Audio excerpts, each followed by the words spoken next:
हो गया। अब तुमने मेरी कमी निकाल दी, ठीक है, तो अब टीचर क्या करेगा ना, उस टाइम पे कुछ नहीं बोलेगा, ठीक है ना, वो तीक मान देगा तुम्हारे ऊपर।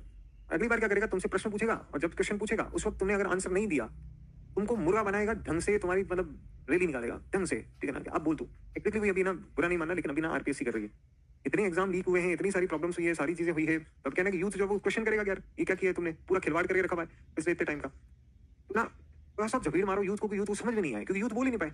अब यूथ जो है ना बोल ही नहीं रहा, तुमने पेपर लीक किए, ये वो है यूथ, क्योंकि यूथ बोले क्या, घर वाले कह रहे 40% ही नहीं बनने थे, समझ आ रहा है, सेलेक्ट होना बहुत दूर की बात है कि तू तो कंसीडर ही नहीं हो रहा है आरपीसी के पेपर के अंदर या इनके अंदर। तो ये बहुत गलत अप्रोच है। आप जो पेपर टफ बनाओ वो समझ में आता है, लेकिन तुम पेपर अगर ऐसा बनाने जाते हो ना कि कोई कर ही नहीं सकता,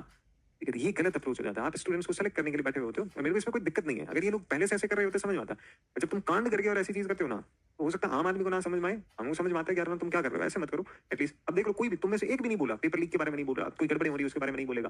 बोलेगा नहीं, अगला पेपर ऐसा जबीर करता आएगा कि तुम वापस से किताबें खोल कर जो है उसके अंदर आप लग जाओगे। ये क्या ना साइकोलॉजिकल कुछ टैक्टिक्स होती हैं, तो ये थोड़े से